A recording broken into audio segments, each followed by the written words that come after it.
Bharat Bangladesh border সংলগ্ন নদিয়ার ধানতলায় CAA ক্যাম্পের উদ্বোধনে সাংসদ। ওপার বাংলা থেকে এপার বাংলায় আশ্রয় নেওয়া পিছিয়ে পড়া হিন্দুদের নাগরিকত্ব স্বীকৃতি দিতে সিএএ ক্যাম্পের আয়োজন ধানতলা থানা এলাকার কুশুবেড়িয়াতে। স্বাধীনতা আন্দোলনেও বাঙালিদের অবদান ছিল, তবু হিন্দু হওয়ার অপরাধে দেশ ছাড়তে হলো। সিএএতে আবেদন করে স্থায়ী নাগরিকত্ব গ্রহণ করুন, এই বাক্যকে মূল মন্ত্র করে সিএএ ক্যাম্পের আয়োজন।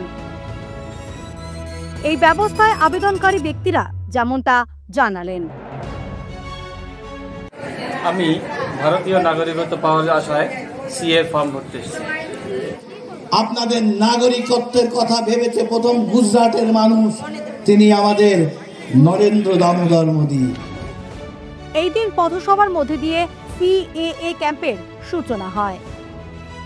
এই অনুষ্ঠানে উপস্থিত রানাঘাট লোকসভার সাংসদ জগন্নাথ সরকার, বিধায়ক অসীম বিশ্বাস, রানাঘাট দক্ষিণ সাংগঠনিক জেলার বিজেপির সভাপতি অপর্ণা নন্দী এবং নদিয়া দক্ষিণ সাংগঠনিক জেলা সম্পাদক অশোক বিশ্বাস সহ প্রমুখ। এই বিষয়ে অশোক বিশ্বাস যেমনটা জানালেন। মানুষের যে সাড়া সিএ ক্যাম্পে আবেদন করার জন্য, তাই একাধিক ক্যাম্প আমাদের বিভিন্ন জায়গায় চলছে, তবুও সেই ক্যাম্পে আমরা করে উঠতে পারছি না। তার জন্য আরও নতুন করে বিভিন্ন জায়গায় ক্যাম্প তৈরি হচ্ছে। তাই আজ কুশাবাড়িয়া বাজারেও আমরা নতুন করে আরেকটি ক্যাম্প উদ্বোধন করলাম।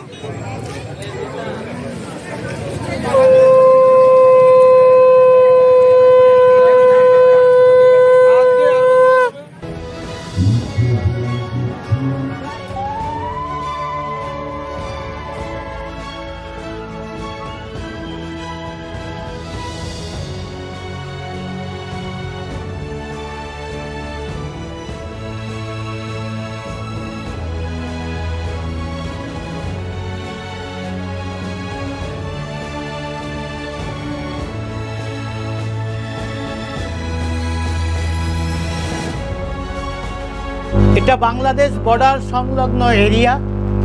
সমস্ত উদ্বাস্তু ওপার বাংলার হিন্দু তারা এপারে এসছে, তারা বেশিরভাগই পিছিয়ে পড়া শ্রেণী, এসসি এসটি মতুয়া সমাজের লোক।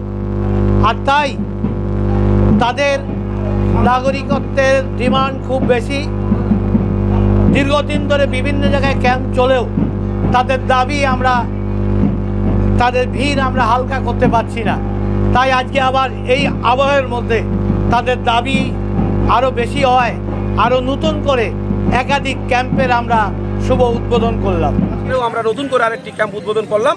এখানে জগন্নাথ সরকার মহাশয় ছিলেন, এখানে আমাদের বিধায়ক অসীম বিশ্বাস, এখানে নদিয়া দক্ষিণ সাংগঠনিক জেলা সভানেত্রী অপর্ণা নন্দী মহাশয়া, এছাড়া একাধিক ভারতীয় জনতা পার্টির সকল নেতৃত্বর উপস্থিতির মাঝখানেই আমাদের এই সিএ ক্যাম্প উদ্বোধন করা হলো। কতদিন এই ক্যাম্প আমাদের এলাকার সার্বিকভাবে মানুষের সমস্যা যতদিন থাকবে, এই সিএ সংক্রান্ত এসআইআর সংক্রান্ত আমাদের ক্যাম্প ততদিন থাকবে। যতদিন এর সঠিক সমাধান না হবে, সমস্ত কাজ সম্পূর্ণ না হবে, ততদিন আমাদের ক্যাম্প চলতে থাকবে।